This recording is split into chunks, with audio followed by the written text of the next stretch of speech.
The morning of August 12th, 2023, found Daniel Wright sprawled across his bed in a Camden flat, his breathing shallow and labored as cellular destruction ravaged his 29-year-old body from within.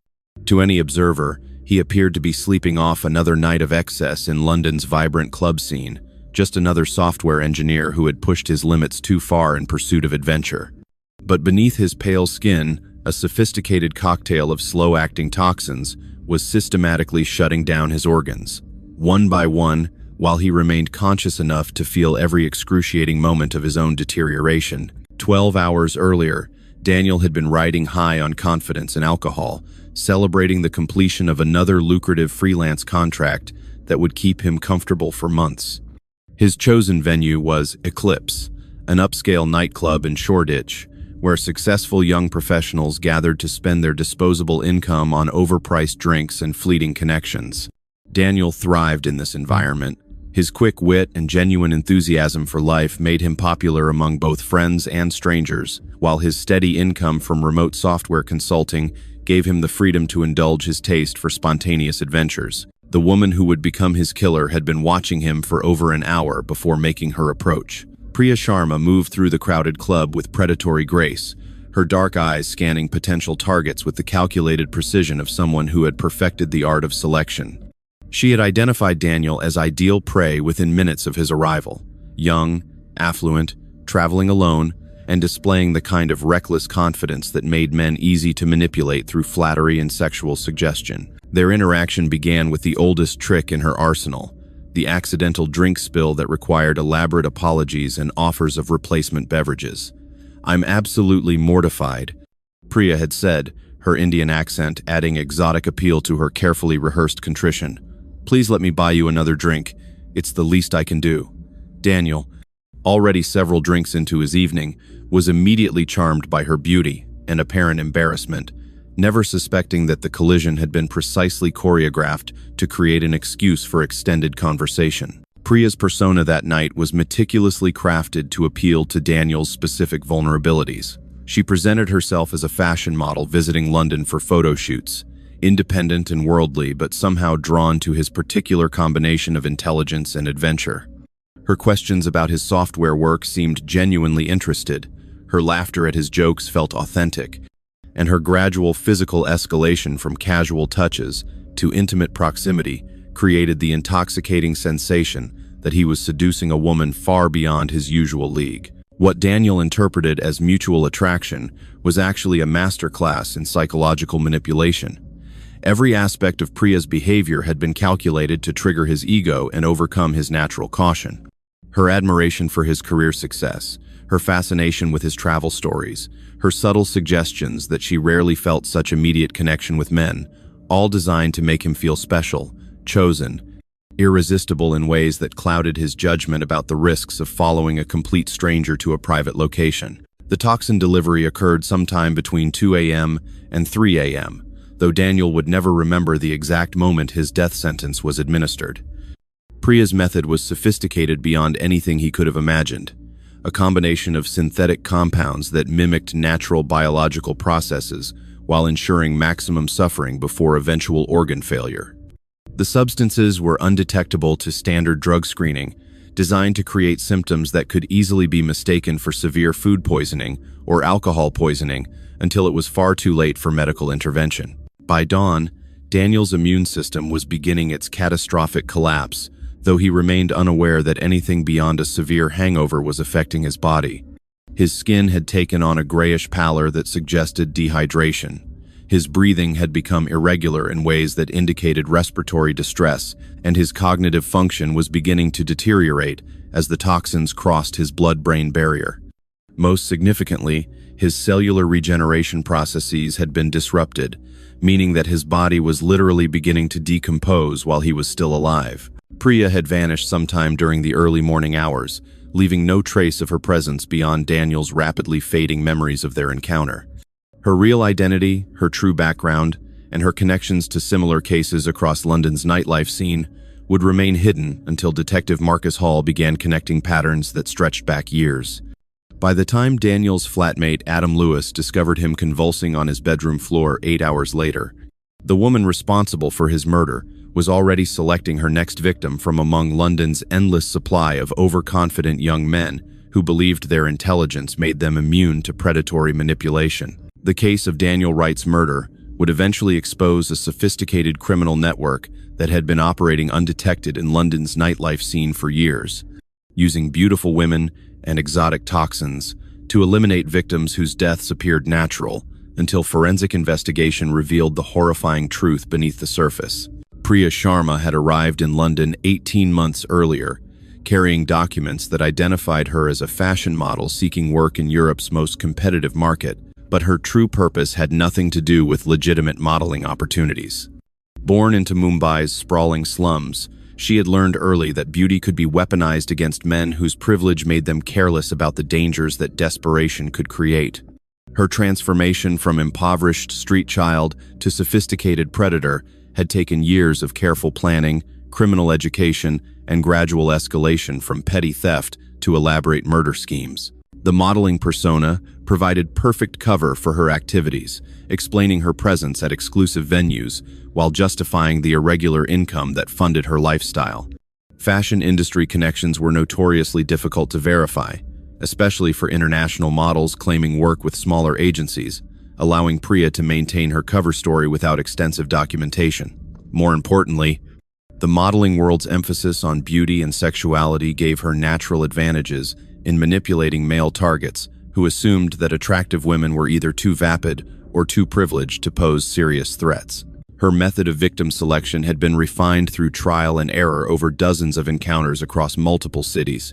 Priya specifically targeted men between ages 25 and 35 who displayed signs of recent financial success but lacked the social connections that might trigger immediate concern about their disappearance. Software engineers, freelance consultants, traveling businessmen, and other professionals whose work involved irregular schedules and remote relationships provided ideal prey for someone whose crimes depended on delayed discovery. Daniel Wright had been under surveillance for 3 days before their encounter at Eclipse, though he remained completely unaware of being studied and assessed. Priya had identified him through social media posts that revealed his work schedule, his solitary lifestyle, and his habit of celebrating contract completions at predictable venues. His Instagram stories showed him dining alone at expensive restaurants. His LinkedIn profile indicated no current romantic relationship, and his Facebook check-ins revealed patterns that made him easy to locate when she was ready to make contact. The toxin she had selected for Daniel was a sophisticated compound developed by her criminal associates, a group of chemists and medical professionals who had perfected methods of causing death that mimicked natural biological processes. The substance was derived from rare plant alkaloids combined with synthetic components that enhanced absorption and delayed symptom onset, creating a murder weapon that was virtually undetectable through standard forensic analysis. Most importantly, the toxin caused cellular breakdown that began before death, creating the horrifying spectacle of decomposition in living tissue.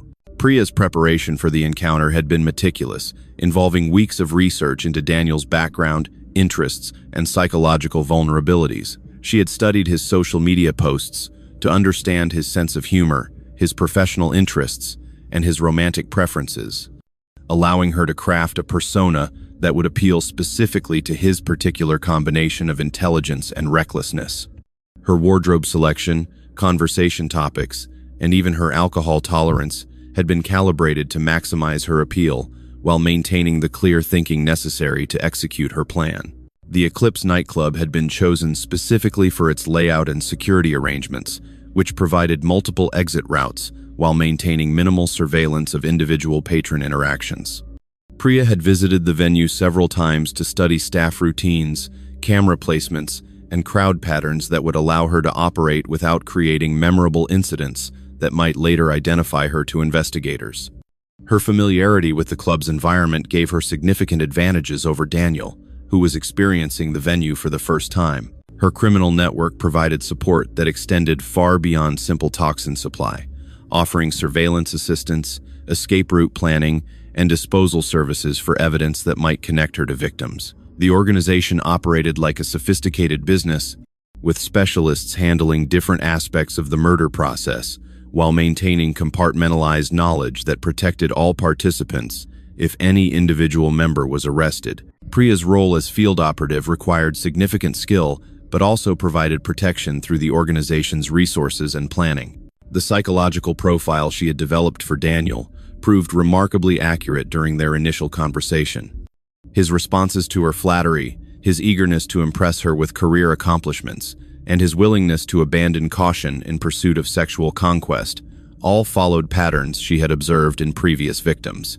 Men like Daniel, she had learned, were particularly vulnerable to women who combined beauty with apparent intelligence, creating the fantasy that they were seducing equals rather than being manipulated by predators.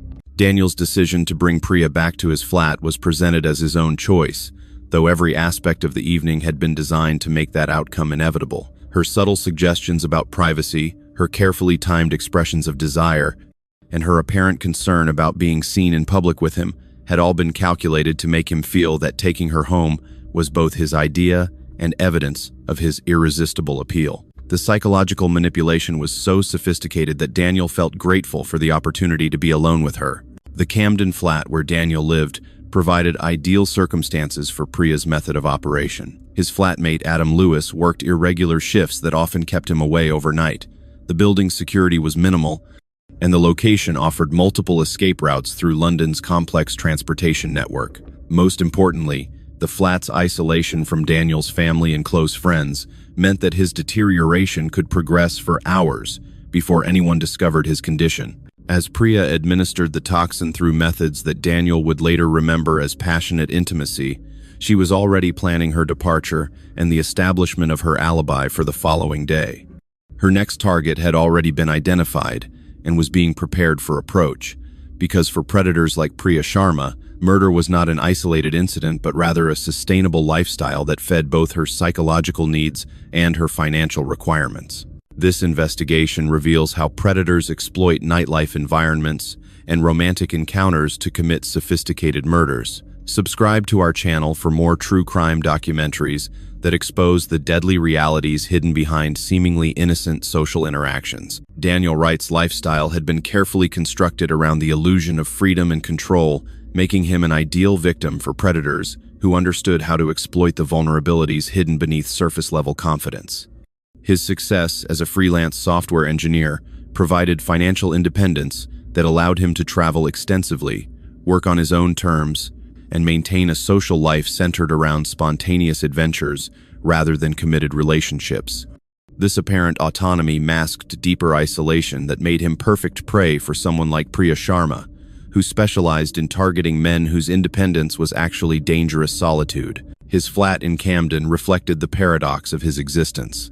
Expensive technology and designer furniture arranged in a space that felt temporary rather than lived in, like a hotel room, occupied by someone who never quite settled anywhere. Adam Lewis, his flatmate of 8 months, had noticed that Daniel treated their shared space as a convenient base between contracts rather than a home, maintaining minimal personal connections while pursuing increasingly risky encounters with strangers he met during his nights out. The pattern of Daniel's social behavior had become predictable over the months preceding his murder, involving celebration binges after completing major contracts, followed by periods of focused work that isolated him from regular human contact.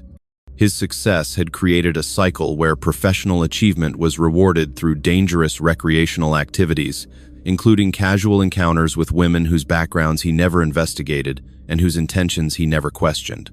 This pattern made him visible to predators, while ensuring that his disappearance wouldn't trigger immediate concern. Daniel's relationship with risk had been evolving throughout his 20s, progressing from reasonable caution to increasingly reckless behavior as his financial success convinced him that money could insulate him from consequences.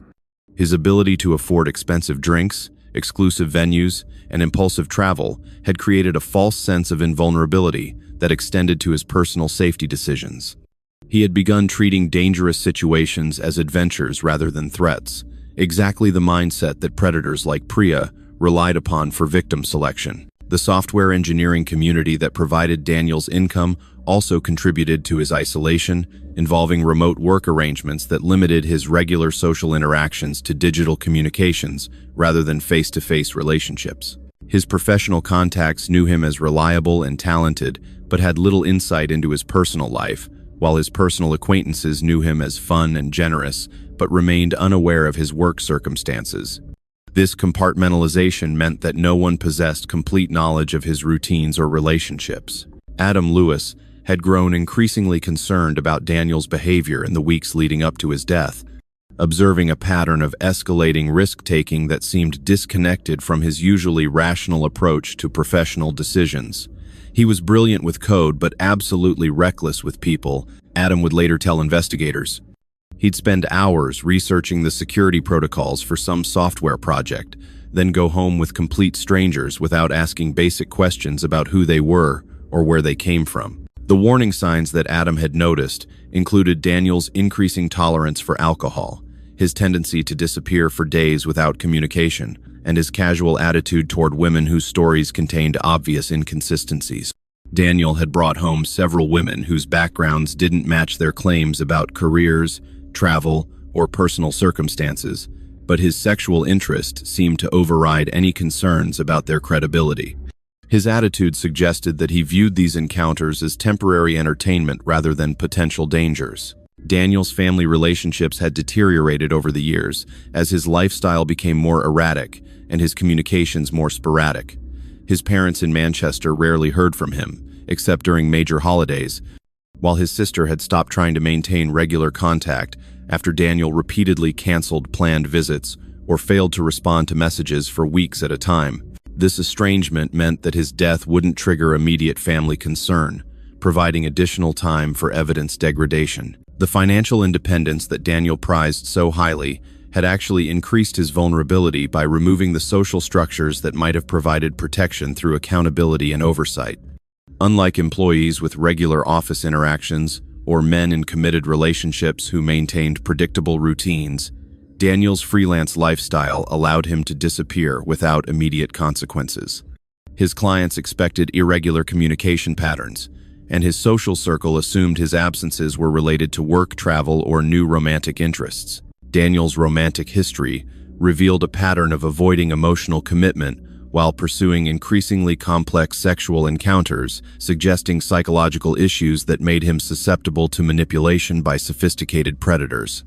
His previous relationships had ended when women demanded more consistency and emotional availability than he was willing to provide, leading him to prefer casual encounters that satisfied physical needs without requiring personal growth or vulnerability. The technology skills that made Daniel successful professionally had also given him false confidence about his ability to assess and manage risks in other areas of life.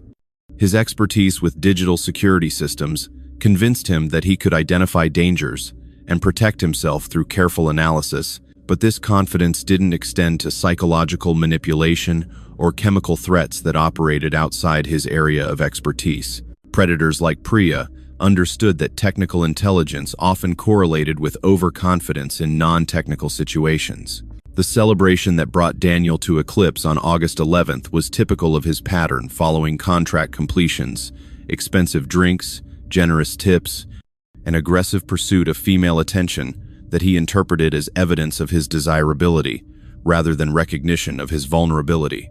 His mood that night was particularly elevated due to a contract renewal that would provide income for the next 6 months, making him even more careless than usual about the risks associated with his recreational activities.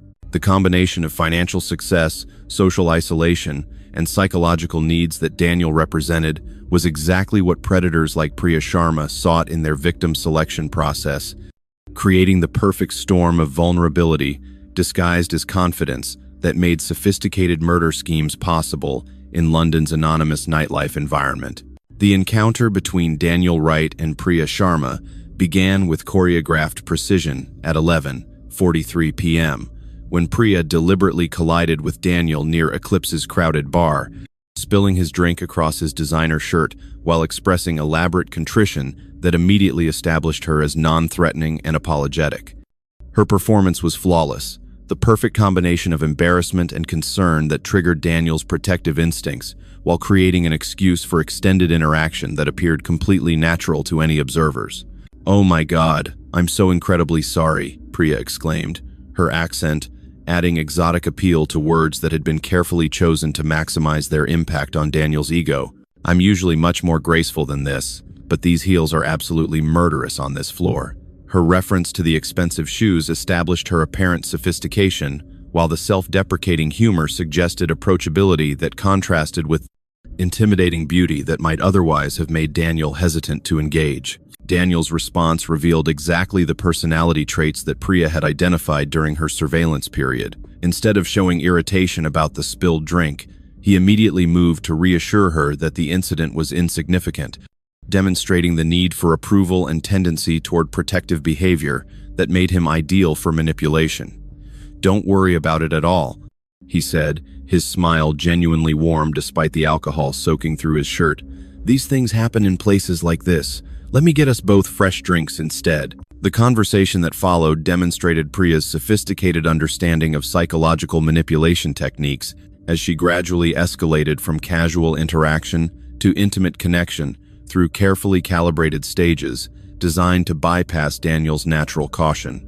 Her questions about his work were informed enough to suggest genuine interest, while remaining vague enough to avoid revealing her extensive prior research into his background and routines. "Software engineering must be fascinating," Priya said, leaning closer to be heard over the club's pounding music, while allowing her hand to rest briefly on Daniel's arm. "I've always been attracted to men who create things, rather than just consuming them. There's something incredibly sexy about intelligence applied to solving complex problems." Her flattery was precise and personal, targeting Daniel's professional pride while suggesting that his career achievements translated directly into romantic desirability. Daniel's responses revealed the psychological vulnerabilities that Priya had identified through social media analysis and behavioral observation. His eagerness to explain his work in detail, his tendency to humble brag about recent successes, and his obvious pleasure at her apparent fascination all demonstrated the need for validation that sophisticated predators learn to exploit. Each piece of information he shared about his lifestyle, his schedule, and his living situation provided confirmation that her target assessment had been accurate. The physical escalation was managed with expert timing, beginning with casual touches that tested Daniel's receptivity before progressing to more intimate contact that created sexual tension while maintaining plausible deniability. Priya's technique involved creating moments of apparent spontaneous attraction while actually following a calculated script designed to make Daniel feel that he was successfully seducing her rather than being manipulated toward predetermined outcomes. "I rarely feel this kind of immediate connection," Priya confided during a quieter moment between songs, her voice carrying the perfect combination of vulnerability and desire that triggered Daniel's protective and sexual instincts simultaneously. "There's something about you that makes me want to abandon all my usual rules about meeting strangers in clubs." Her apparent confession of attraction was actually a manipulation technique designed to make Daniel feel special while normalizing the idea of abandoning safety precautions. The alcohol consumption that facilitated their interaction was carefully managed by Priya, who monitored Daniel's intake while controlling her own to maintain the clear thinking necessary for successful execution of her plan.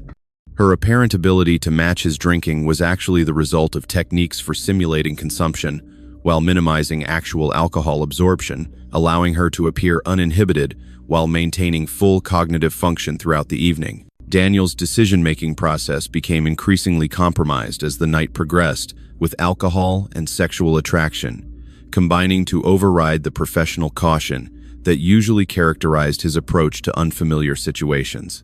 Priya's technique involved presenting choices that appeared to be his own decisions, while actually guiding him toward outcomes that served her purposes, creating the illusion of control while systematically removing his agency. The suggestion that they leave Eclipse together was introduced by Priya through subtle implications rather than direct proposals, allowing Daniel to believe that taking her home was his own idea rather than the inevitable conclusion of her manipulation strategy. "I'd love to continue this conversation somewhere quieter," she said, her eyes conveying promises that made Daniel eager to provide the privacy she seemed to desire. The taxi ride to Daniel's Camden flat provided additional opportunities for Priya to gather intelligence about his living situation while maintaining the sexual tension that would ensure his cooperation once they reached his apartment. Her questions about his neighborhood, his flatmate's schedule, and his typical routines were disguised as casual conversation while actually serving reconnaissance purposes that would facilitate her escape after the toxin was administered. The final stage of seduction occurred in Daniel's bedroom, where Priya's performance reached its most sophisticated level as she combined apparent passion with the technical requirements of toxin delivery. Her method of administration was so subtle that Daniel would later remember only pleasure and intimacy, never suspecting that his partner's every touch and kiss had been calculated to ensure maximum absorption of the deadly compounds that would begin destroying his body within hours. By dawn, when Priya slipped away from Daniel's apartment, she had successfully completed every aspect of her planned execution while leaving him with memories of the most exciting sexual encounter of his life, never imagining that those same memories would soon be overshadowed by the agony of slow cellular death that she had so expertly orchestrated. Daniel Wright awakened at 9:15 a.m. on August 12th with what initially seemed like the worst hangover of his life, his head pounding with rhythmic intensity that made opening his eyes an exercise in willpower.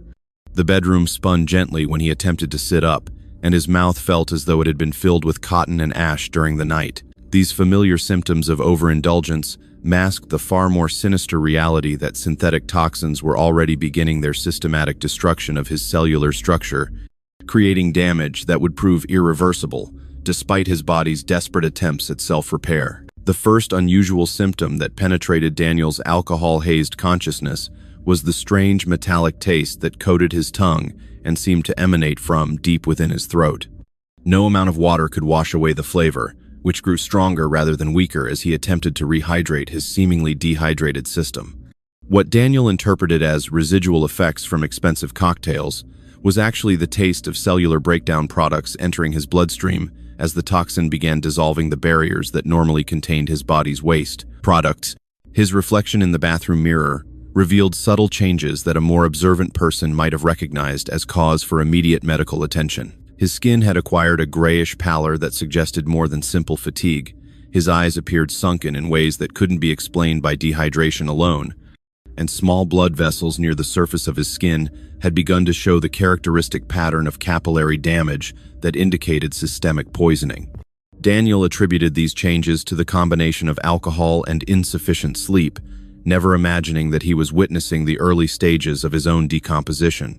The nausea that struck him around 10:30 a.m. was unlike anything he had previously experienced, involving not just stomach discomfort but a full-body revulsion that seemed to originate from his cellular level rather than simple digestive distress.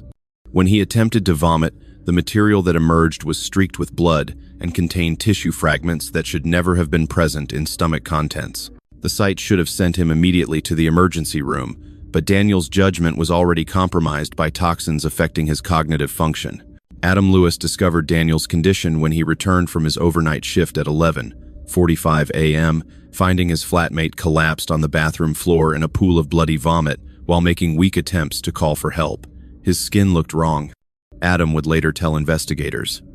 It wasn't just pale, it was gray, like meat that had been left out too long, and he was cold to the touch even though he was sweating constantly. The first responders who arrived within 8 minutes of Adam's emergency call were experienced paramedics who had seen every variety of overdose, alcohol poisoning, and medical emergency that London's nightlife could produce.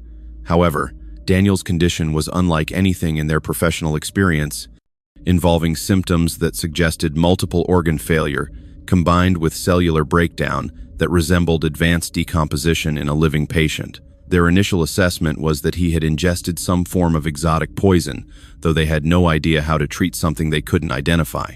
The ambulance ride to Royal London Hospital became a race against systemic collapse, as Daniel's vital signs deteriorated with frightening rapidity. His blood pressure was dropping despite IV fluids, his heart rhythm was becoming increasingly irregular, and his breathing required mechanical assistance as his lung tissue began showing signs of the same cellular destruction affecting the rest of his body. Most alarming to the medical team was that standard overdose treatments had no effect on his condition. Dr. Helena Foster, the emergency department physician who received Daniel's case, immediately recognized that she was dealing with poisoning by an unknown substance that was causing effects she had never encountered in 15 years of emergency medicine.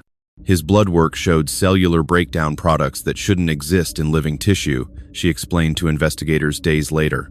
It was as if his body was decomposing while he was still alive, which should be medically impossible under normal circumstances. The toxicology screening process that began immediately upon Daniel's arrival revealed the sophisticated nature of the poison that was destroying his body.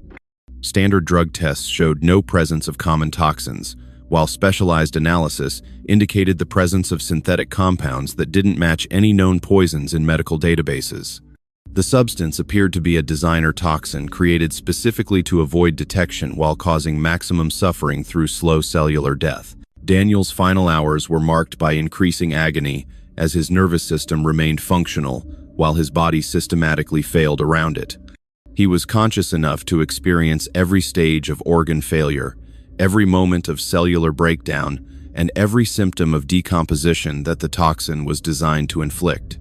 His attempts to communicate with medical staff were hindered by vocal cord damage, but his eyes remained alert and terrified until the final moments. The medical team's attempts to save Daniel's life were hampered by their inability to identify the specific toxin affecting him, making targeted treatment impossible, while supportive care proved inadequate against the relentless cellular destruction. Advanced life support measures could maintain his vital signs temporarily, but they couldn't reverse the fundamental breakdown of biological processes that was occurring throughout his body.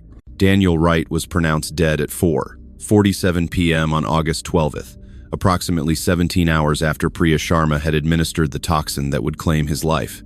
The cause of death was listed as systemic organ failure due to unknown toxic exposure, though the true horror of his final hours would only become apparent when Dr. Foster's investigation revealed the sophisticated nature of the poison that had been used to murder him. His death marked the beginning of an investigation that would ultimately expose a criminal network using exotic toxins to commit murders that appeared to be medical mysteries, with Daniel serving as the case that finally provided authorities with enough evidence to identify and pursue the predators responsible. Detective Marcus Hall arrived at Royal London Hospital at 6:23 p.m. on August 12th, responding to what hospital administration had reported as a suspicious death involving possible exotic poisoning.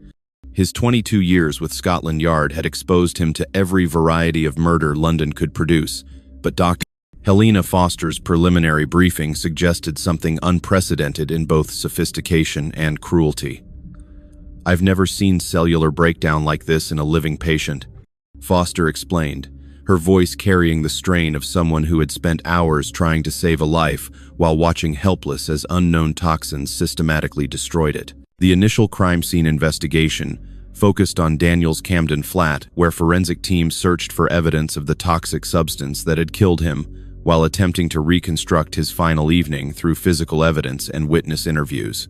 Adam Lewis provided crucial timeline information, confirming that Daniel had left the apartment around 10 p.m. the previous night and returned sometime after 2 a.m. with a woman whose description matched surveillance footage from several nearby cameras. The forensic analysis of Daniel's bedroom revealed microscopic traces of exotic plant alkaloids combined with synthetic compounds that didn't appear in any standard toxicology database. The sophistication of the poison suggested access to advanced chemistry, knowledge, and specialized equipment, indicating that Daniel's murder was the work of organized criminals rather than opportunistic poisoning.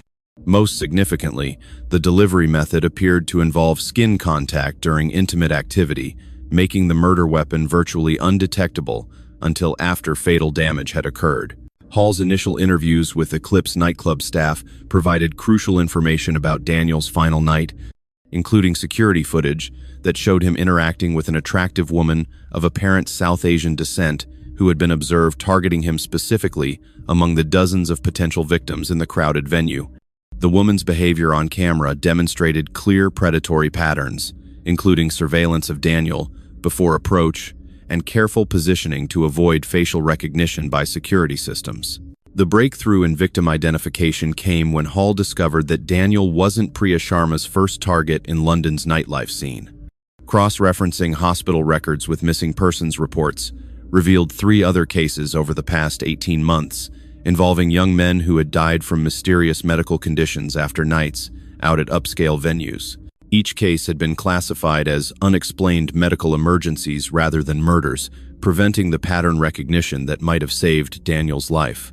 Dr. Foster's expanded toxicological analysis revealed that the poison used to kill Daniel was derived from rare botanical sources, combined with laboratory-synthesized compounds that enhanced absorption and delayed symptom onset.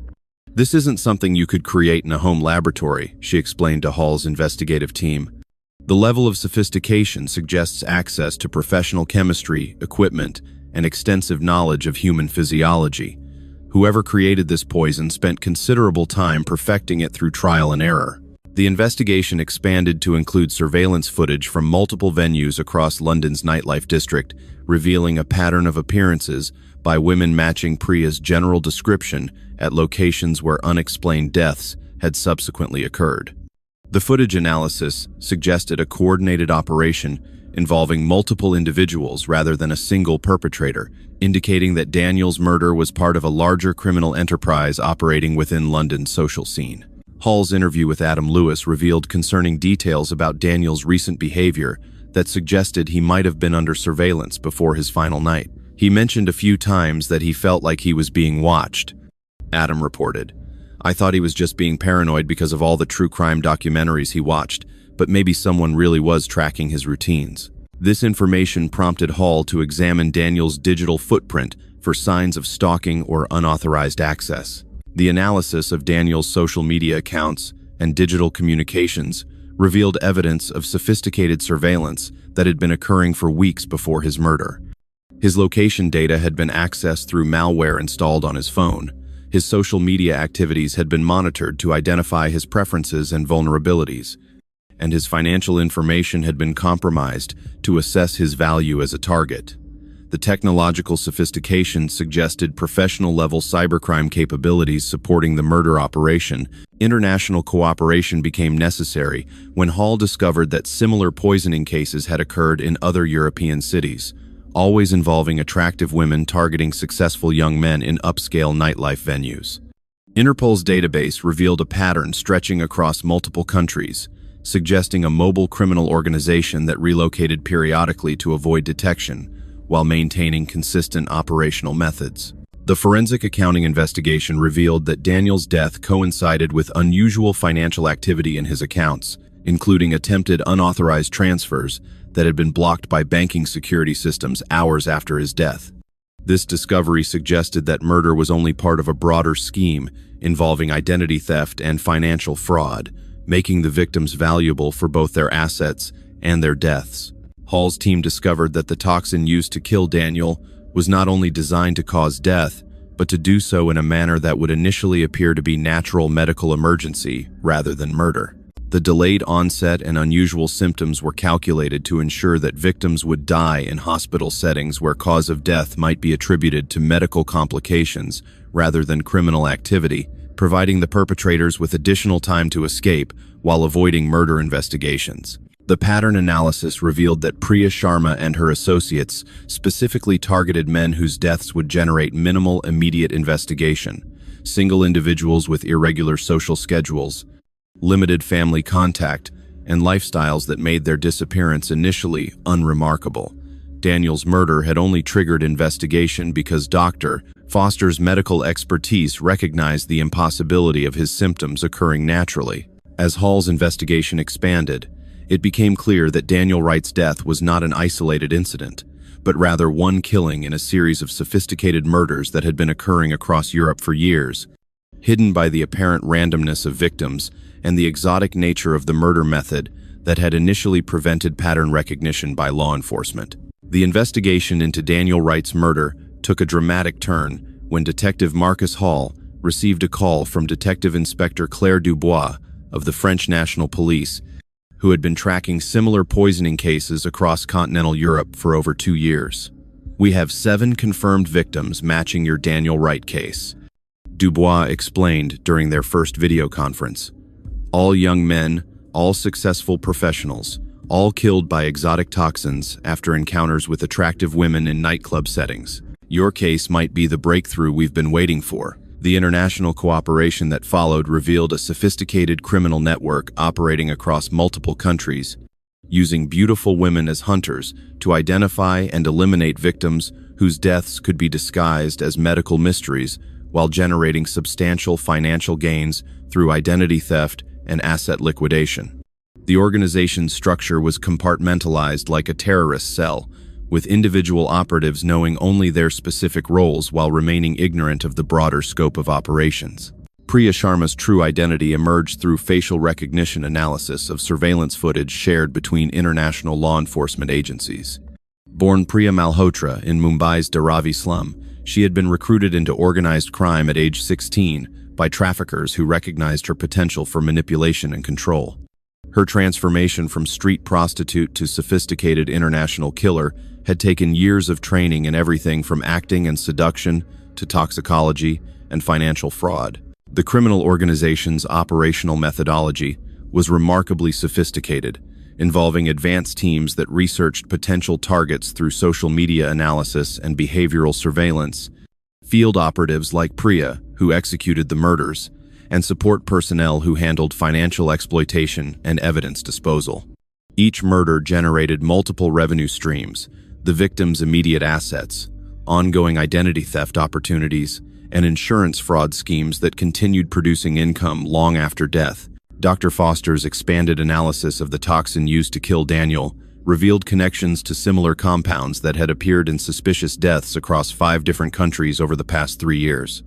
The poison's unique chemical signature indicated a single source of manufacture, likely a laboratory operation with access to rare botanical specimens and advanced synthesis equipment. "This isn't cottage industry," Foster explained to the International Task Force. "Someone is mass-producing designer murder weapons for a global criminal market."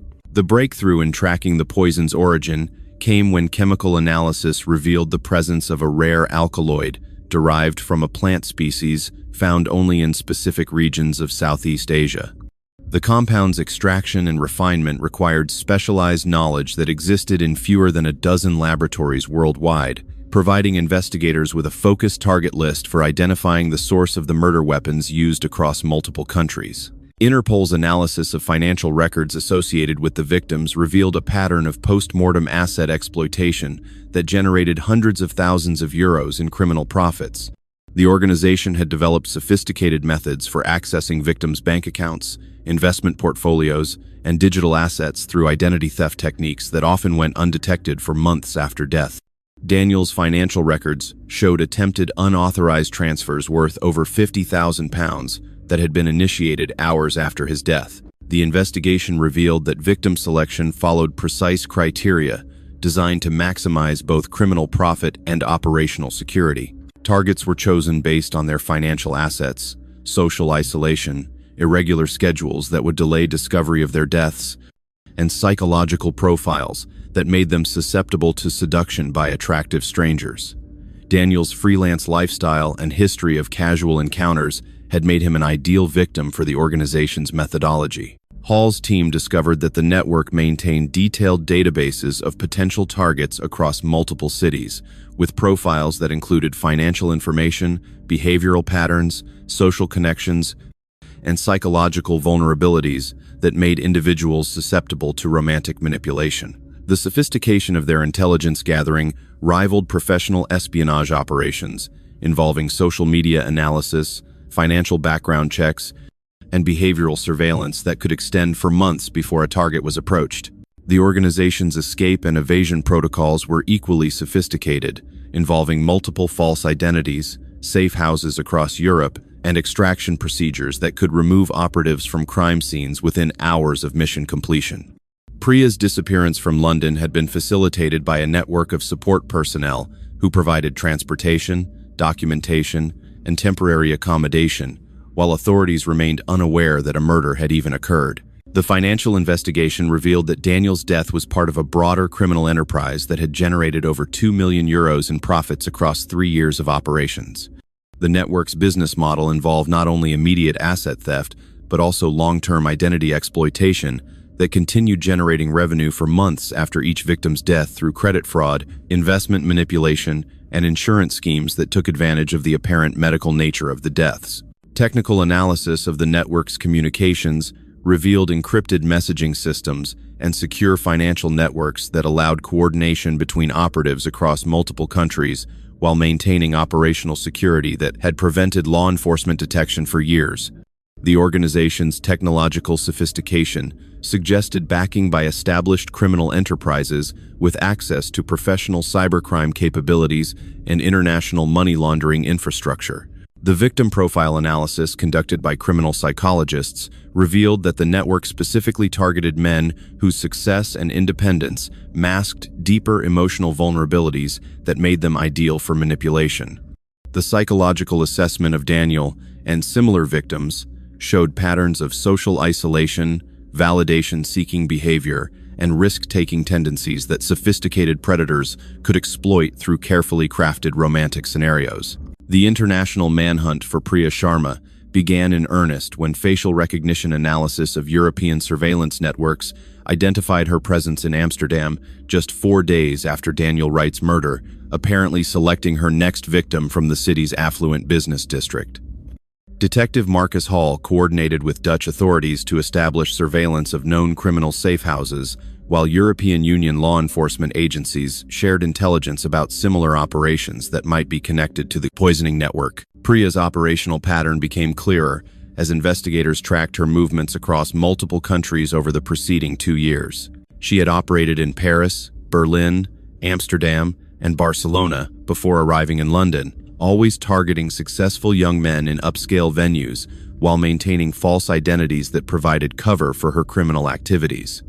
Each location had experienced mysterious deaths involving exotic poisoning that had been initially classified as medical emergencies rather than murders. The breakthrough in locating Priya came when Dutch police intercepted communications between known criminal associates discussing the London complications that had forced an early departure from their established operational territory.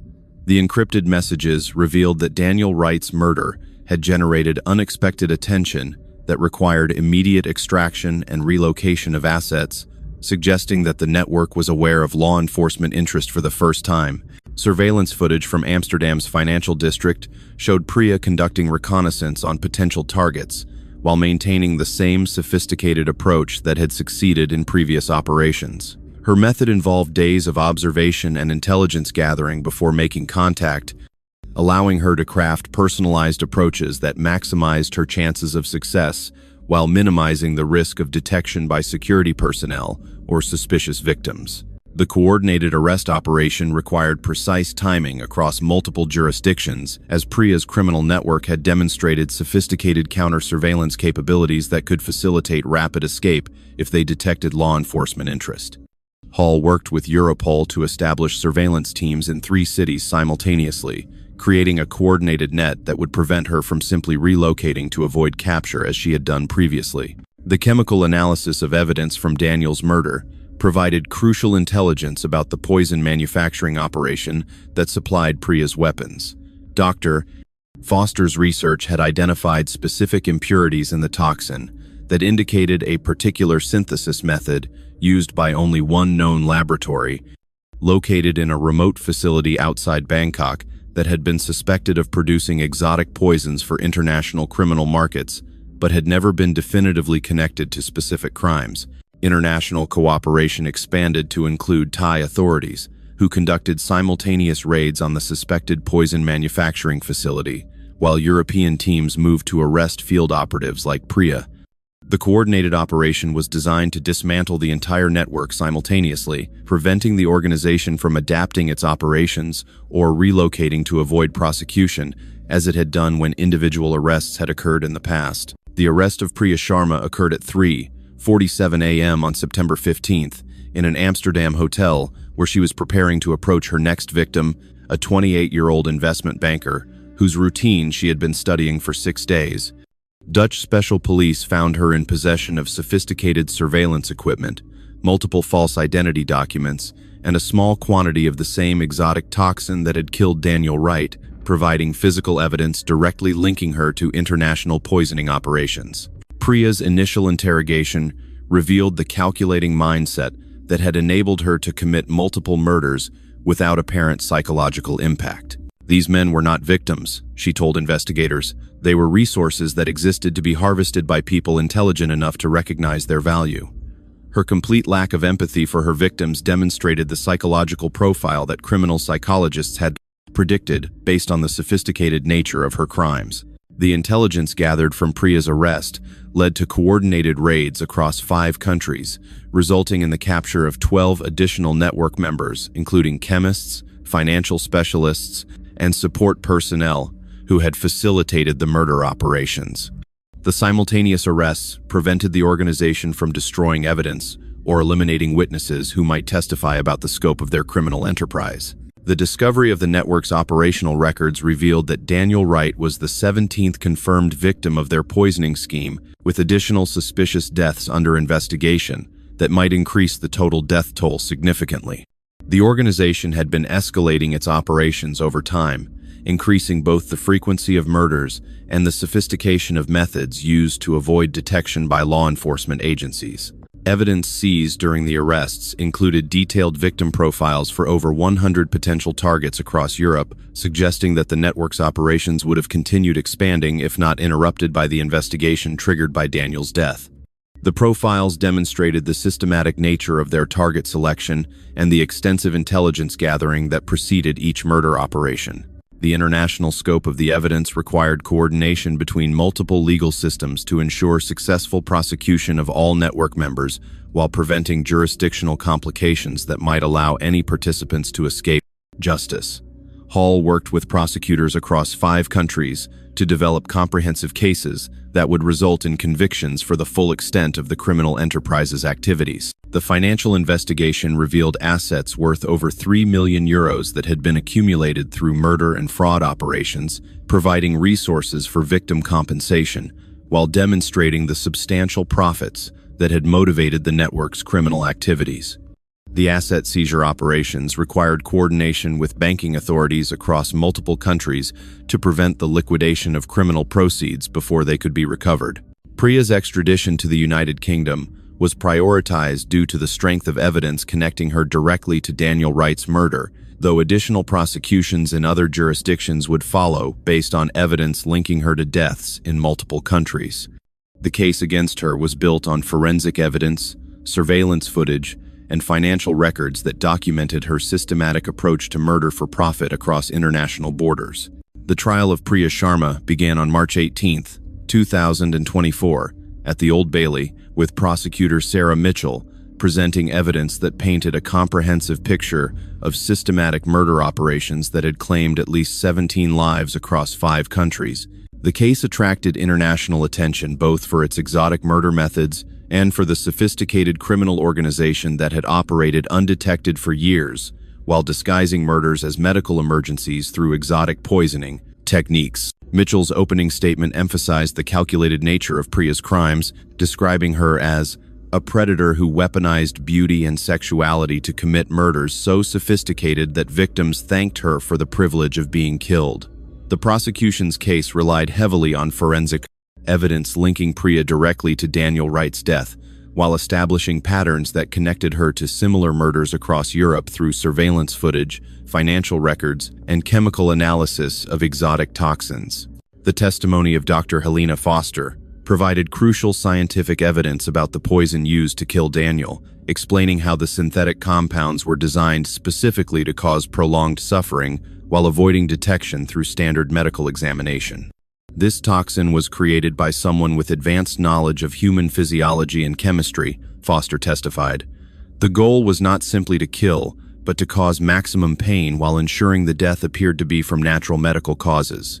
Adam Lewis's emotional testimony about discovering Daniel's deteriorating condition provided the jury with visceral understanding of the suffering that Priya's poison had inflicted. He was conscious and aware while his body was literally decomposing around him, Adam testified through tears. He knew he was dying, but he couldn't understand why or how.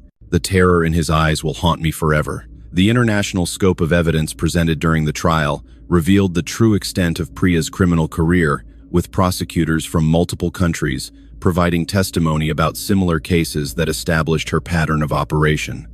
Each case involved successful young men who had been targeted through romantic manipulation before being murdered, with exotic poisons that initially prevented recognition of criminal activity. Priya's defense attorney, James Crawford, attempted to portray her as a victim of human trafficking who had been forced into criminal activity by organized crime bosses who threatened her family in India.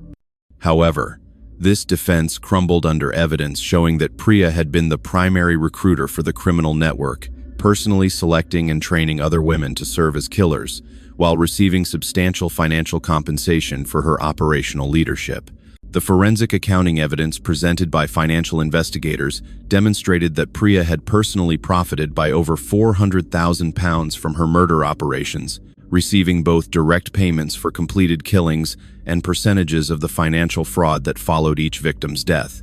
Her lifestyle of luxury travel and expensive possessions contradicted any claims of being an unwilling participant in the criminal organization. Expert testimony from criminal psychologists characterized Priya as a sophisticated psychopath whose lack of empathy and grandiose self-perception had enabled her to commit multiple murders without psychological distress.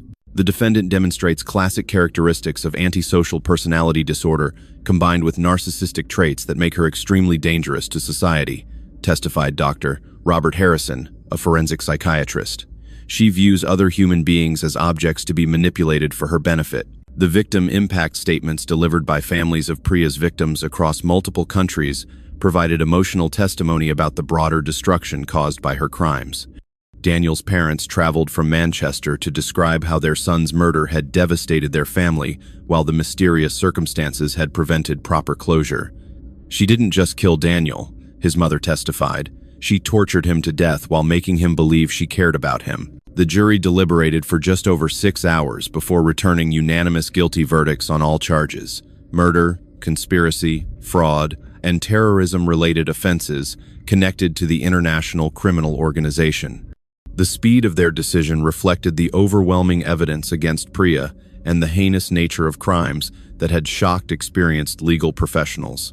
During the sentencing phase, Judge Patricia Whitfield characterized Priya's crimes as representing a new category of evil that combined sophisticated criminal methodology with complete disregard for human suffering. The defendant participated in systematic murder operations that treated human beings as renewable resources to be harvested for profit, Whitfield stated.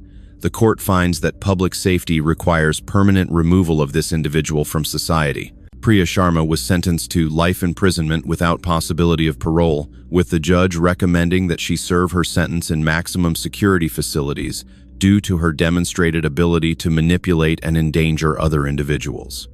Additional sentences for fraud and conspiracy charges were ordered to run concurrently, ensuring that she would remain incarcerated regardless of any future legal appeals. The broader criminal network that Priya had served faced prosecution across multiple jurisdictions, with coordinated trials resulting in over 200 years of combined prison sentences for participants in the murder operations. The poison manufacturing facility in Thailand was permanently closed, and its operators received lengthy sentences for their role in producing weapons used in international terrorism operations. The case led to improved international cooperation protocols for investigating unusual deaths that might involve exotic poisons, with new procedures for sharing forensic evidence and surveillance information between countries when similar patterns emerge. Dr. Foster's research on the toxins used by the network contributed to improved detection methods that could identify synthetic poisons that previously would have gone unrecognized. Daniel Wright's death, while tragic, ultimately saved the lives of numerous potential future victims by exposing and dismantling a criminal organization that had been expanding its operations across Europe. The investigation demonstrated that international cooperation could successfully combat sophisticated criminal enterprises that exploited jurisdictional boundaries to avoid detection and prosecution. The reforms implemented in response to the case continue to protect potential victims from similar predatory operations, ensuring that Daniel's death contributed to meaningful improvements in public safety and international law enforcement cooperation. 2 years after Priya Sharma's conviction, the impact of Daniel Wright's murder continues to influence international law enforcement approaches to investigating suspicious deaths that might involve exotic poisoning or organized criminal networks. The case has become a landmark example of how sophisticated criminals can exploit jurisdictional boundaries and medical knowledge to commit murders that initially appear to be natural deaths, highlighting the importance of international cooperation in combating modern criminal enterprises. The Daniel Wright Foundation, established by his parents in Manchester, focuses on educating young professionals about the risks associated with casual encounters in nightlife environments, while supporting research into improved detection methods for exotic poisons. The Foundation's educational programs emphasize the importance of background verification and cautious decision-making when meeting strangers, particularly in environments where alcohol and sexual attraction might compromise normal safety precautions. Dr. Helena Foster has become a leading expert in exotic poison detection, consulting with law enforcement agencies worldwide on cases involving unusual toxins that might indicate organized criminal activity. Her research laboratory at Royal London Hospital continues studying the compounds used by Priya's network, developing improved diagnostic techniques that could save lives in future poisoning cases while contributing to forensic science advancement.